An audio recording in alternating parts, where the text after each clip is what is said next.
Restez au cœur de l'information.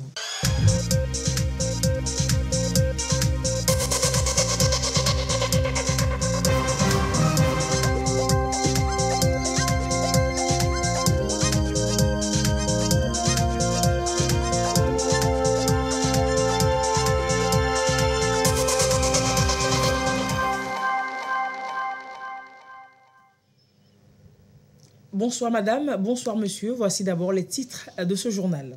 La conférence internationale de Lomé sur le financement appelle à élaborer des politiques appropriées pour soutenir la formalisation de très nombreuses entreprises en Afrique. C'est une voie incontournable pour un meilleur accès à de nombreux financements disponibles pour les activités des entrepreneurs africains. L'importance de l'architecture dans la construction.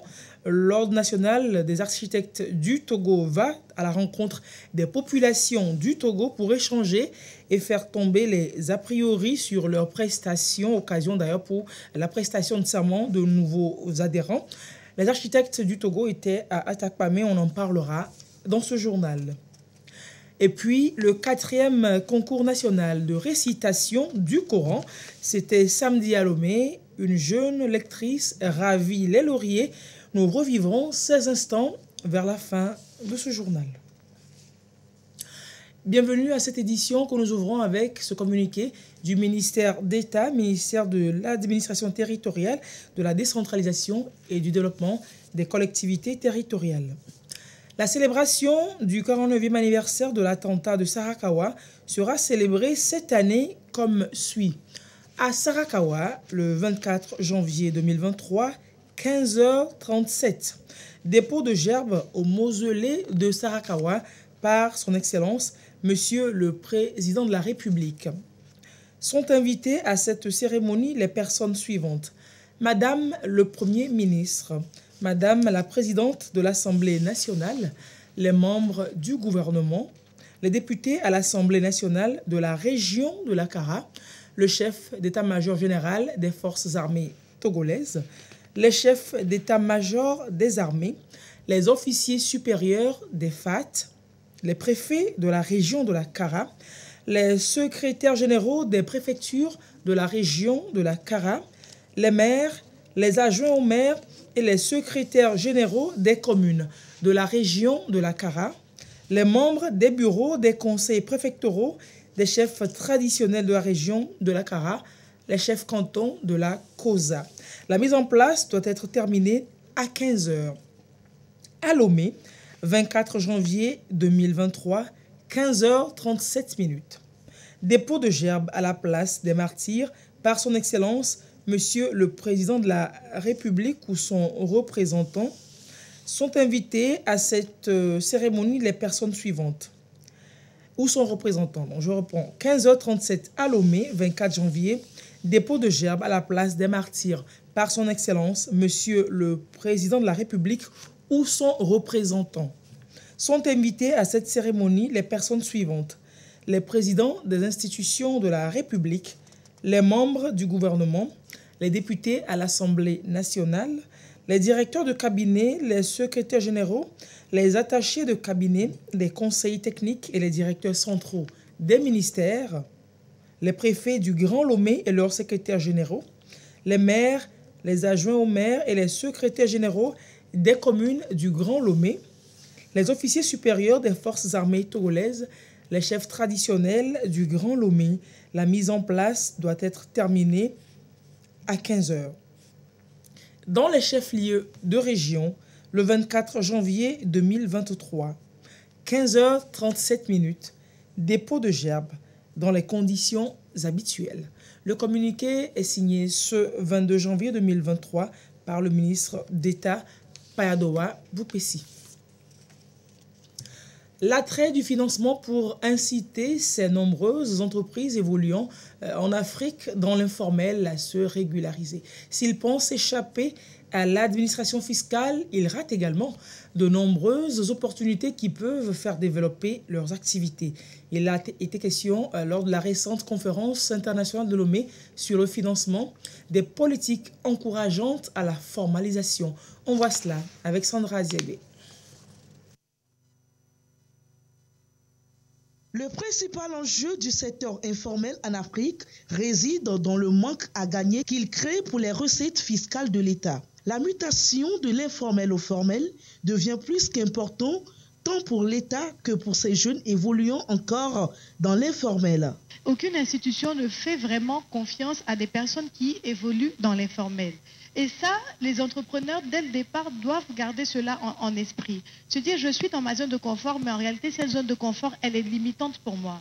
Et si j'ai envie de passer à une autre étape, il faudrait que j'intègre la nécessité. Il faut que pour les entrepreneurs, ça devienne une urgence de se formaliser parce que aujourd'hui, la formalisation est perçue juste comme un devoir, mais comme une charge, une dépense supplémentaire pour les entrepreneurs. Alors que non, la formalisation doit être présentée comme une opportunité de croissance. Au Togo, on compte plus de 15 000 entreprises, dont 400 sont des PME. La formalisation de ces PME, le Conseil national de patronat en fait son cheval de bataille. Pour les drainer de l'informel au formel, un plan stratégique est proposé. Nous suivons strictement les démarches de l'État.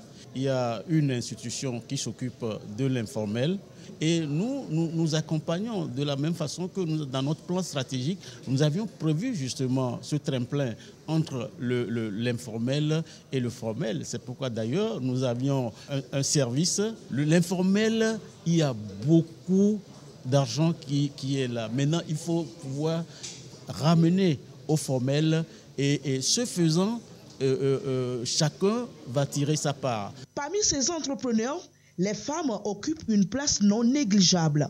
Elles constituent la couche qui traîne plus à se formaliser. Au niveau du patronat, nous avions constaté qu'il y a beaucoup de femmes qui sont dans l'informel qui malheureusement ne sont pas soutenues. Et le projet que nous avions eu à initier avec le PNUD, qui consiste à donner des subventions à certaines femmes afin de les remonter vers le formel, est une des mécanismes que nous avions mis en place. Pour inciter le secteur informel à se formaliser, ces acteurs et experts tous sont d'accord pour des politiques appropriées. Plus d'allègements fiscaux, par exemple, pour les motiver. Créer des entreprises solides qui peuvent soutenir la gestion des situations difficiles au Togo, en étant notamment aux côtés de l'Agence nationale de la protection civile pour ses appuis aux populations sinistrées, des populations frappées par des incendies et autres catastrophes naturelles et qui apprennent à se relever avec l'ANPC, tant bien que mal. On voit cela avec Dodo Waré. Le PP Bikpa Bombé, élèves et enseignants ont trouvé refuge sous l'ombre des arbres. Les salles de classe sont à ciel ouvert, les toits décoiffés par un vent violent. Vraiment, c'était les 3 salles, plus le bureau. Tout le vent, tout enlevé, tout est parti. On devait perdre nos enfants. Les salles de classe sont en réaménagement. Les tôles et bien d'autres matériels ont été fournis par l'ANPC. Enseignants et parents d'élèves savent désormais ce qu'il faut faire pour éviter des situations pareilles. Présentement, nous avons su que pour freiner la vitesse du vent qui décoiffe la plupart de nos maisons, il faut les brise-vents, il faut planter les arbres. Aussi, nous avons toujours eu les inondations. Les inondations, beaucoup de champs partent après des pluies diluviennes. Nous avons su maintenant que avant de faire nos champs, il faut les faire à une distance des rivières ou bien des marigots. Ici, c'est à Agbanaké, dans la région maritime. À chaque saison des pluies, la population combat la montée des eaux. Vous vous levez, chez vous-même, dans votre maison, il y a l'eau. Il y a l'eau dans votre chambre. Vous ne savez même pas où préparer à manger. C'est les difficultés. L'ANPC dispose d'un système d'alerte précoce qui lui permet de prévenir les populations. Les actions de sauvetage s'ensuivent avec des appuis sous diverses formes. Quand ce village a été inondé, nous sommes montés dans les embarcations pour pouvoir secourir tous ceux-là qui étaient dans l'eau. On les a fait sortir, nous les avons véhiculés sur les sites d'accueil et avec leurs biens, et tout en mettant un dispositif de sécurité en place et appuyé par les forces de l'ordre et de sécurité. Le gouvernement a eu raison de mettre en place l'Agence nationale de protection civile, ANPC. 5 ans déjà qu'elle travaille nuit et jour pour sauver la population des situations de catastrophe. Aujourd'hui, par exemple, ils mettent 1 heure pour porter secours à nos concitoyens. Dans 1 an, 2 ans, il faut mettre peut-être 40 ou 30 minutes, au moins. Développer la coopération avec les partenaires ou aussi avec les partenaires intérieurs. Parmi ces partenaires, la Croix-Rouge, qui joue aussi un rôle important dans la protection civile au Togo. L'assistance aux victimes des différentes calamités naturelles dans la région des Plateaux est d'ailleurs actuellement en cours. Un premier don du gouvernement a été remis cette semaine à Atapamé. On voit cela avec Sylvain Raboudou. Dans ce magasin, une quantité de vivres et de non-vivres pour soutenir les victimes des différentes calamités naturelles. Un engagement du gouvernement pour soulager un tant soit peu leur peine. Ici, ce sont les victimes de Logou qui rentrent en possession de leurs dons, histoire de les aider à recouvrir soit les toits ou à remplacer ce qui est perdu. Un geste vivement salué par les bénéficiaires. Nous remercions Monsieur le Président au nom des bénéficiaires à l'endroit de tout ce que vous nous avez donné. On est très contents. Nous nous disons satisfaits de la compassion du chef de l'État qui périodiquement vient au secours des victimes de diverses catastrophes.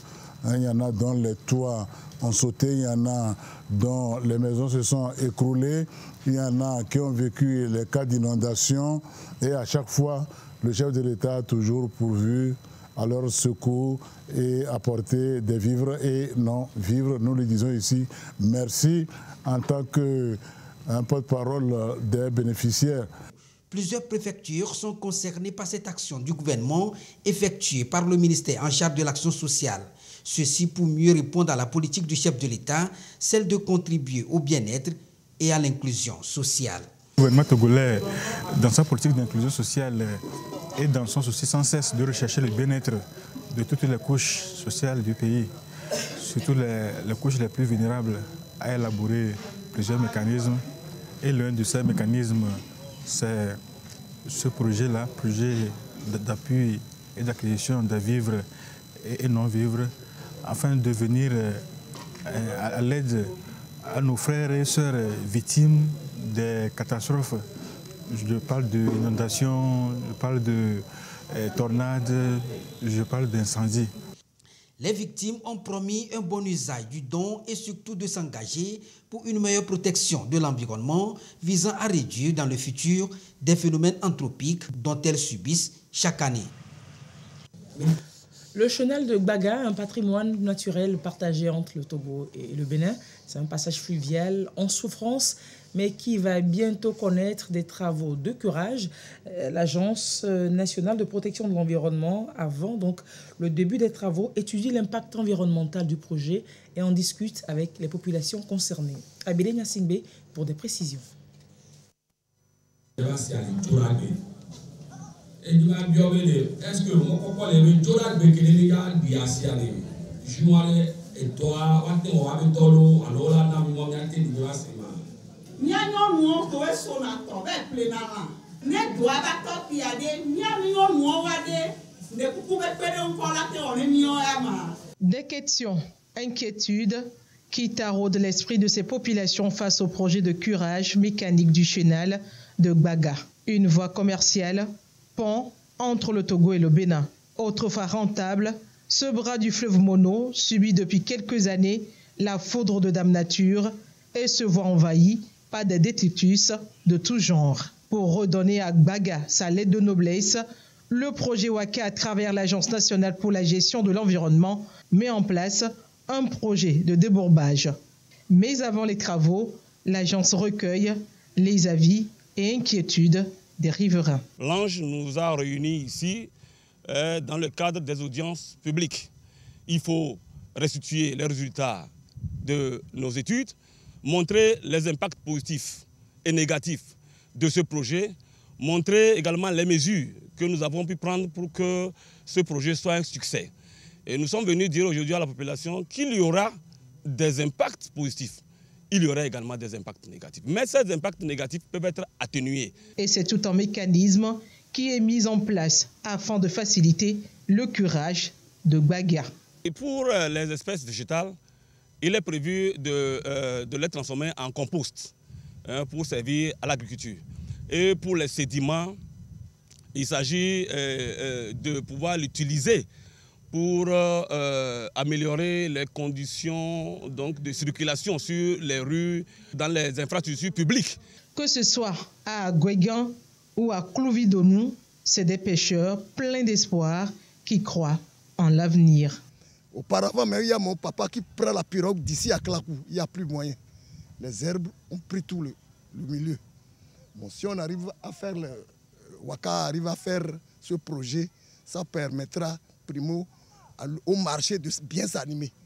Puisque nos femmes du Bénin, là, ils prennent par pirogue et c'est plus moins que les voitures, les camions. Pour la pêche, les herbes là nous embêtent aussi et on est obligé de faire des barrières avant de faire les pêches.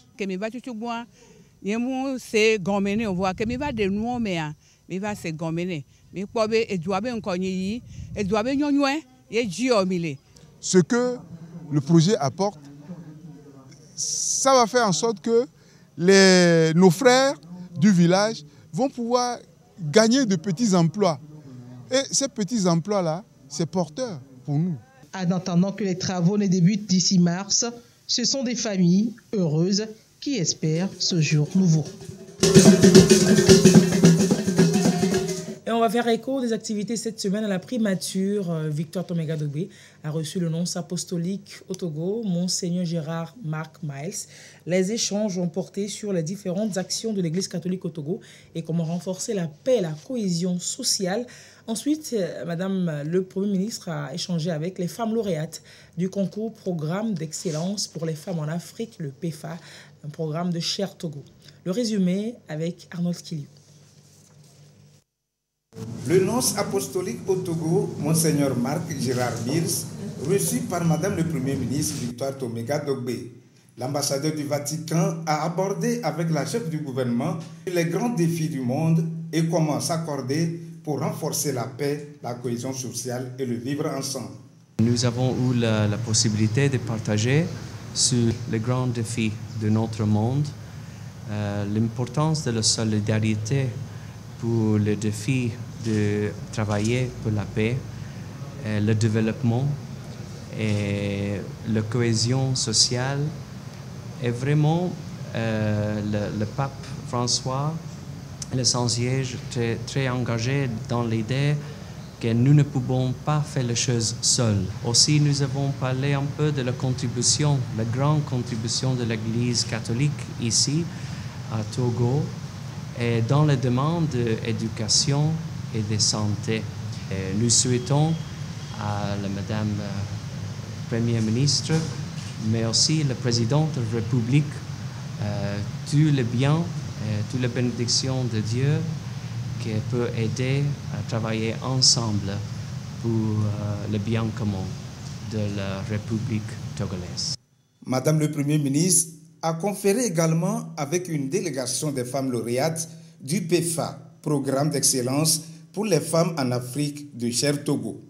6 au total, elles ont été félicitées et encouragées par la chef du gouvernement pour leur leadership. Le programme PEFA, nous avons fait 18 mois et à l'issue, nous avons un module nommé le module entrepreneurial qui a duré 6 mois, au bout duquel nous sommes partis de 60 projets et il y a eu 3 meilleurs projets qui ont été sélectionnés à l'issue d'un concours final hier. Donc, les 3 projets sélectionnés, c'est notamment le projet Sia Mosquito, qui est un savon répulsif anti-moustique, le projet Venus, qui est une plateforme qui offre des formations sur la santé sexuelle aux jeunes, et le projet Agrifit, qui se charge de produire de la farine à base des asticots pour nourrir les volailles. Donc, après les échanges avec Madame le Premier ministre, elle a été impressionnée par nos projets et elle a promis de nous accompagner tout au long du processus. Elle nous a également donné les conseils selon lesquels notre détermination sera le facteur de notre succès. Le programme PEFA repose sur 4 piliers: compétences d'entreprise, leadership, ouverture sur le monde et esprit d'entreprise. Il vise à former des jeunes femmes togolaises talentueuses à des emplois d'impact et à l'entrepreneuriat. Et là, on en vient à cette tournée de l'Ordre national des architectes du Togo qui va donc à la rencontre des populations du Togo pour parler de l'importance de l'architecture en matière de construction, mais également susciter, pourquoi pas, de nouvelles passions parmi les jeunes. La tournée était à Tapamé où de nouveaux professionnels ont rejoint l'Ordre. Sylvain Aboudou nous en parle. L'un après l'autre, ils prêtent serment pour prendre un engagement, celui de respecter les règles, l'éthique et la déontologie de l'architecte. Un passage obligé pour faire partie de la grande famille de l'Ordre national des architectes du Togo. Un serment approuvé par le Conseil supérieur pour autoriser les 3 impétrants dans cette grande famille.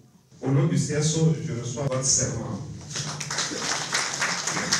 Je fais désormais partie de la famille de l'ONAT. Pour exercer en tant qu'architecte au Togo, il faut être inscrit à l'ordre. En tant que tel, je suis reconnu par l'État et désormais mes projets, je pourrais les signer au nom d'un numéro. Chaque impétrant est rentré en possession des tests régissant la profession pour dire qu'ils sont désormais inscrits au tableau de l'ONAT.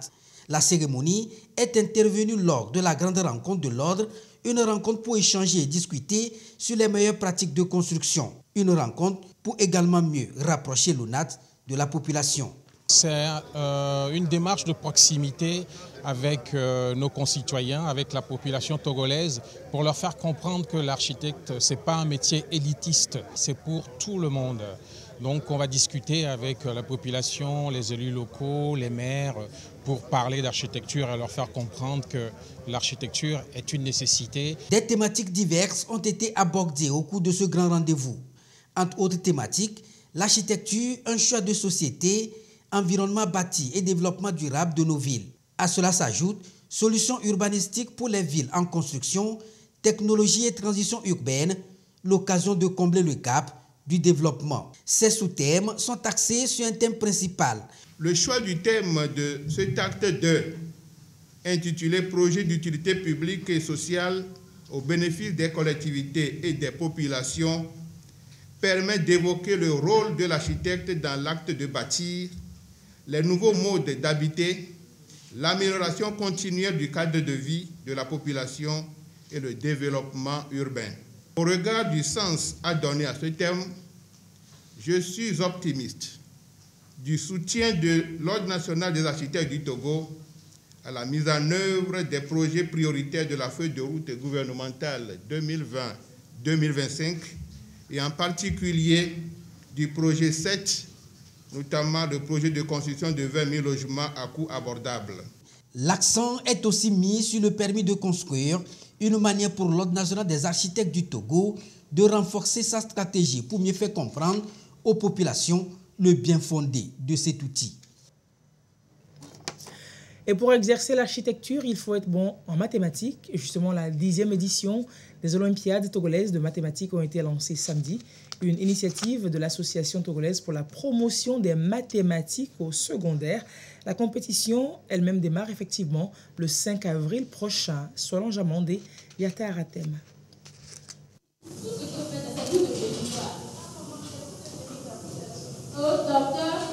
Un sketch animé par les élèves, pour les élèves et les parents. Il en dit long sur une science mal aimée, les mathématiques. Et tout commence ici par l'inscription des apprenants qui veulent mesurer leur degré de connaissance dans cette matière lors des compétitions. Pour moi, les mathématiques, c'est une chose que tout le monde doit faire. Les mathématiques est quelque chose de bon qui nous enseigne, qui nous instruit, qui nous socialise avec la nature et le monde. De nos jours, c'est la mathématique qui fait gagner plus d'argent dans le monde. La mathématique existe dans tous les domaines, comme l'architecture, construction des maisons, construction des ponts. La 10e édition des Olympiades des mathématiques et Miss Mathématiques, le rendez-vous c'est le 5 avril prochain. Démystifier cette discipline et dénicher de nouveaux talents, un défi pour l'association togolaise pour la promotion des mathématiques. C'est un concours que nous organisons depuis plus de 10 ans pour promouvoir les mathématiques chez les élèves en général et chez la jeune fille en particulier. Pour cette 10e édition, nous avons procédé au lancement pour pouvoir commencer les inscriptions. C'est toujours de promouvoir l'excellence de la jeune fille. Et le thème choisi pour cette année, c'est pour des mathématiques sans sexisme au Togo. Les concours se dérouleront en 2 tours. Nous avons le premier tour qui est prévu pour le 5 avril. C'est sur toute l'étendue du territoire de Lomé jusqu'à dans la région des Savanes. Le second tour va permettre de faire passer les élèves qui sont issus du premier tour. Donc les 100 meilleurs sont choisis pour passer le second tour. Et au second tour, nous choisissons les 10 meilleurs. Pour la Miss Mathématiques de cette année, ce sera la meilleure élève fille de la classe de seconde. Et elle doit être parmi les 10 meilleures sur toute l'étendue du territoire. À l'issue de la rencontre, des inquiétudes ont été levées. Elles portent sur la faible représentativité des femmes professeurs de mathématiques au lycée, tout comme à l'université, l'origine et le rôle des mathématiques. On va à Danyapé-Aimé, l'association Jésus Miséricordieux apporte son soutien pour réduire le taux de mortalité néonatale et infantile. L'association a offert une table de réanimation de nouveau-nés à l'hôpital préfectoral de la localité, une bouffée d'oxygène donc pour la maternité de la structure. Arnaud Kiliou pour le compte rendu de la réception de ce don. Une table de réanimation des nouveau-nés offerte au centre hospitalier préfectoral de Danyi à Payémé. Un don de l'association Jésus Miséricordieux destiné à accroître les prestations de soins de la maternité. Ce don vient à point nommé pour cet hôpital de montagne difficile d'accès pour une prise en charge sur place des nouveau-nés en situation. La majorité des nouveau-nés étaient évacués sur le CHP Palimé, où ça leur revenait plus cher en déplacement et tout. Aujourd'hui, avec ce don, nous remercions vraiment l'association Jésus Miséricordieux qu'avec cette table de réanimation, il y aura un changement, un plus dans la prise en charge des prématurés, dans la réanimation des nouveau-nés qui viennent avec des difficultés respiratoires et tout, des nouveau-nés où la bilirubénurie a des soucis. Il y aura plus de références vers le niveau supérieur. Nous allons prendre en charge toutes les pathologies, si possible, du nouveau-né. Pour l'association Jésus Miséricordieux, il faut joindre l'acte à la prière pour réduire le taux de mortalité néonatale dans la localité. L'association Jésus Miséricordieux est une association religieuse à but non lucratif qui a pour mission d'abord de prier pour le salut des âmes et aussi de voler au secours des malades, des nécessiteux et de tous ceux qui souffrent. Nous avons fait l'expertise sur le terrain et c'est Danny qui nous a envoyé le manque de matériel qui se trouve chez eux là-bas. Et nous avons pris aussi l'initiative de leur offrir cette table de réanimation du nouveau-né avec ambu. Le personnel de santé et les autorités administratives de Danyi ont témoigné leur gratitude aux donateurs pour ce geste qui vient renforcer le plateau technique de la maternité. Cela s'inscrit dans le contexte de la mise en œuvre du programme national Wejou d'accompagnement des femmes enceintes et des nouveau-nés de la grossesse jusqu'à l'accouchement. Et on va finir avec la 4e édition du concours national de récitation du Coran. C'était samedi à la Maison du Hajj à Lomé. L'initiative de la Fondation du Cercle des Oulémas pour la culture de l'excellence. Objectif, inciter et encourager tous musulmans, surtout les jeunes, à apprendre et à maîtriser le Saint-Coran. Marie-Anne Abeta, Clarisse Aticlé pour le sujet.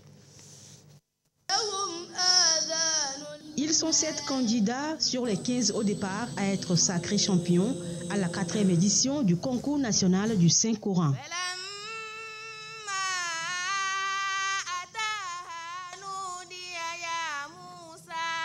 Maroufa est la première lauréate de la liste de cette édition. Je remercie mes alphas qui me soutiennent dans tout. C'est grâce à eux que j'ai reçu ce prix-là. Ce n'est pas facile. Je prie mes camarades aussi de faire beaucoup d'efforts pour arriver à ce stade-là. Les candidats sont venus de différentes localités du pays pour participer à cette compétition qui prend en compte 2 catégories, à savoir le Hafs et le Warsh. On a les critères de mémorisation.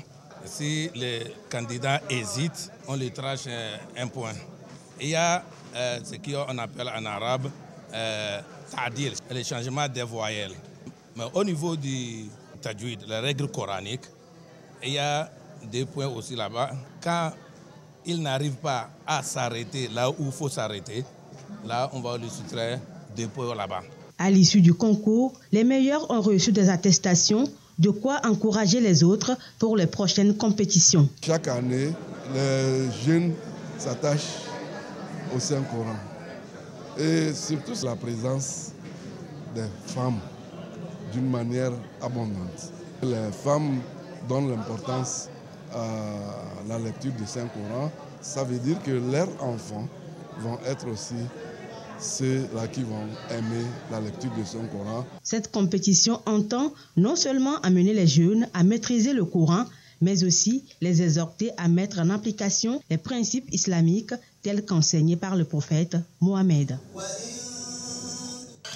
Merci d'avoir suivi ce journal qui se referme ainsi. Très belle soirée sur la TVT et très belle nouvelle semaine. Au revoir et à très bientôt.